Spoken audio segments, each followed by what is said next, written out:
I think I've become known as someone who wants to tear down statues.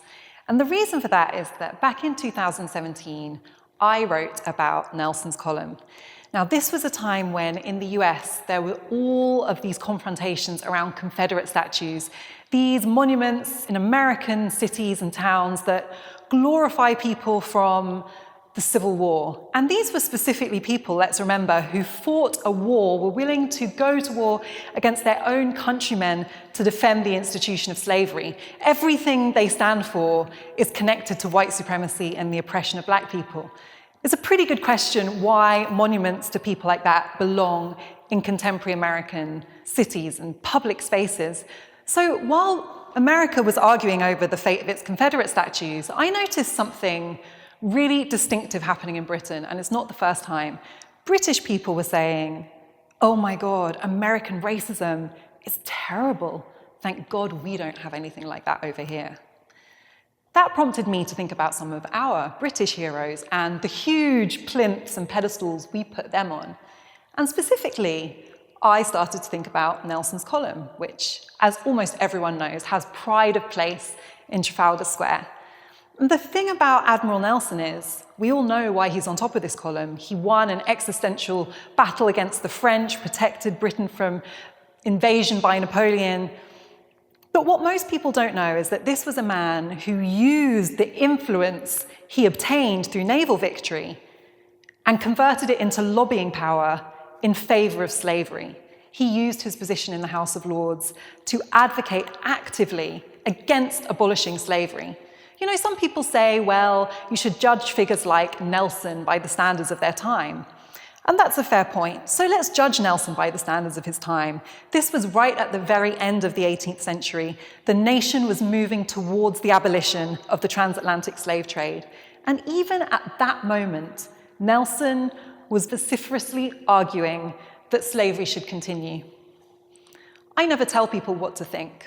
I'm a journalist, I'm a writer. I just like people to know the facts so that they can make up their own mind. And you know, when I look back to 2017, I was asking pretty nicely. I was really polite. I was very moderate. I was very conscious that I was really entering into territory that reflects on British people's identity. Many British people feel quite emotional about Nelson. He speaks to their sense of pride, patriotism, nostalgia for their childhood and maybe parents and grandparents who were raised on the Napoleonic Wars and how the Battle of Trafalgar encaptures the spirit of what it means to be British. The thing is, when I introduced a set of facts about Nelson that people hadn't heard before, almost everyone said they'd never heard these facts before, the response was so hostile. It was aggressive. I was attacked. I was on the front covers of the tabloids telling me that I am the woman who wants to destroy Britain's history. Nobody actually disputed the information that I was introducing. Nobody said, well, it's not true, Nelson didn't advocate in favor of the slave trade, and none of these things ever happened. They didn't even engage with the facts. They just said, it is not acceptable to introduce these matters of historical record in favor of a person that we revere as a hero. What fragility a nation has to say, we don't care if it happened, we don't want to talk about it because it makes us feel bad. Fast forward to 2020. While I was arguing in such polite terms, shrinking myself almost as I made these points, hoping that people would engage in a reasonable way, and they responded by telling me to fuck off. Now people are taking matters into their own hands. So just the other day, I witnessed, as so many other people did, crowds in Bristol not asking for the statue of Edward Colston, an absolutely prolific slave trader, not asking for there to be a plaque talking about what he did, or asking for a review or a commission as to whether he should be taken down, because the reality is that's already happened. We've been talking about these statues for years, decades. Nothing was done. We were making the case reasonably, politely. No one was listening. They took matters into their own hands. They pulled him down. They sent a message that racism, people whose wealth, status, and privilege rested on the systematic exploitation of black bodies, they don't deserve a place in the center of our public spaces. There is no room for that in 21st century Britain. Now, you could say that, taking matters into your own hands and ripping down statues is trying to erase Britain's history. Erasing history is the absolute last thing that I want to see. All of the work I do, all of the arguments that I engage in, all of the ideas I suggest are all designed, far from erasing history, to actually let us engage with it, to show us what our full history is. When I think about my school education, I learned about British history up to the Tudor period, and then there was this huge leap to the First World War. And you know what was missing? The entire period of British imperial expansion and enslavement. Everything that explains how Britain industrialized, became a global power, able to win world wars and be the multicultural, globalized nation it is today. That's what I call the erasure of history. Taking down statues isn't erasing history, and I'll tell you why. Statues aren't history. They're memorialisation. They are acts of political symbolism meant to shore up a narrative about what this country is. Most of them are to men. Most of them are to military figures. Many of those military figures committed acts that would now be regarded as war crimes. Take Bomber Harris, who had a statue recently erected in living memory in Fleet Street. He was responsible for the bombing of Dresden that killed hundreds of thousands of civilians that would in modern terms be regarded as a war crime. Take Cecil Rhodes, whose statue in Oxford has become such a flashpoint for this conversation about who we actually listen to. Rhodes, even by the standards of his time, was somebody considered a rogue. He went on these colonial adventures mainly and primarily for his own self-enrichment. He introduced a genocide in Matabeleland through the introduction of smallpox, which he was willing to overlook because of the profits flowing to him personally through Kimberley diamond mines. This was a man who took colonial adventure and used it to line his own pocket. Many British people at the time were appalled by his behaviour. He conquered huge swathes of southern Africa and named them after himself, giving us the segregated apartheid states of northern and southern Rhodesia. Many would say he laid the foundations for apartheid in southern Africa. And the legacy of his actions, co-opting southern Africans, indigenous people, into a globalized wage economy on unfair terms in which they could never compete, the mass appropriation of their land, people in southern Africa live with that reality till today. Yet if you go to Oxford, one of our most hallowed academic institutions, you have to walk by a statue of Rhodes every time you go past one of its most prominent colleges.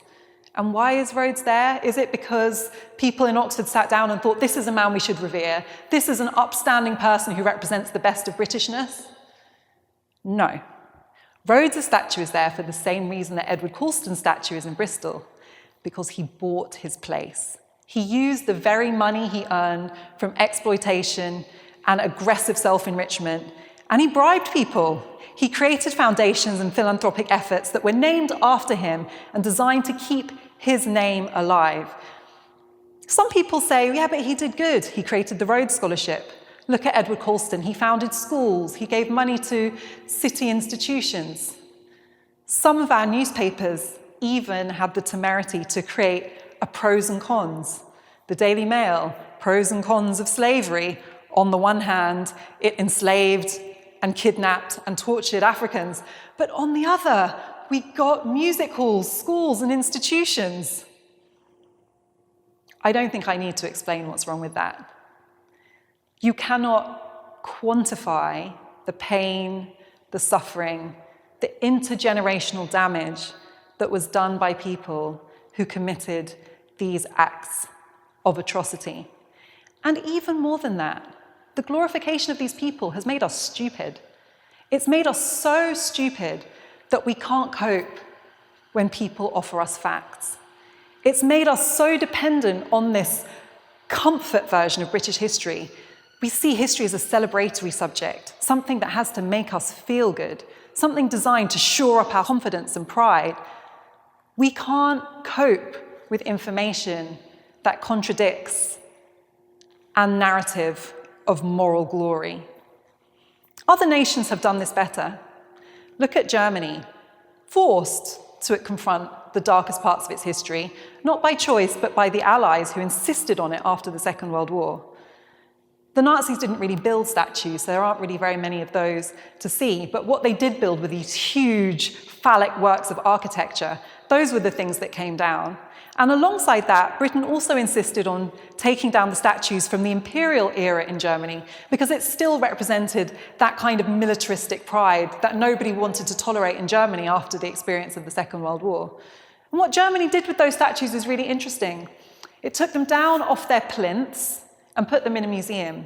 And if you go to that museum, just on the outskirts of Berlin, these imperial figures have been brought down to ground level, cleaned up, and lined in a room, a big empty space, a bit like this one. You can touch them, you can climb on them, you can look them in the eye. When you bring them down, it completely changes the power dynamic. It makes them people, you can engage with them, you can engage with the things that they did, the good and the bad. You can equip yourself with the information about these humans and work out if their legacy is something you want to celebrate or something that offers a cautionary tale about what we should avoid. Going to that museum in Berlin really helped me to realize where we're going wrong here in Britain. We don't want to see these figures as people. We don't want to engage with the wrongs they did, and we don't want to understand how those wrongs weren't isolated acts. They weren't random crimes or occasional misdeeds that shouldn't really color their character. They were part of a pattern that helps explain why we are the country we are today. And the complete erasure of those facts is what's led to this ignorance about what Britain is and what Britain did. If we were willing to engage with their legacy, not destroy it, but engage with it, look them in the eye, I think we would have a better sense of what's gone wrong here, why we're a country where there's so much racial injustice, why outcomes are still determined by race, why the ideas of Cecil Rhodes or Edward Colston or Robert Baden-Powell, who most people know for founding the Scouts, but who was also an imperial aggressor, who personally drove my ancestors out of our hometown in what was then the Ashanti Kingdom during the 19th century. Memorials to Baden-Powell never mention this fact. There's one where I live in Wimbledon, a windmill, where he wrote Scouting for Boys. It mentions all of his military successes, but none of his colonial crimes. If we could learn about what they did, we would have a better understanding of who we are. And that's what's so beautiful about this moment, because everything that's happened since the death of George Floyd is not about statues. It's about justice. It's about lifting oppression. It's about liberation. And you could say that bringing people down off their plinths is a complete distraction from that project, that deep-rooted project that has been building over centuries. But I don't think it's a coincidence that one of the ways in which people reacted was just to go for the racists on the plinth in their hometown, because it's a symbol of everything that needs to be brought down to ground level, examined honestly, looked in the eye, so that we can start to really understand how this reality was constructed. And until we understand that, we can't take it apart.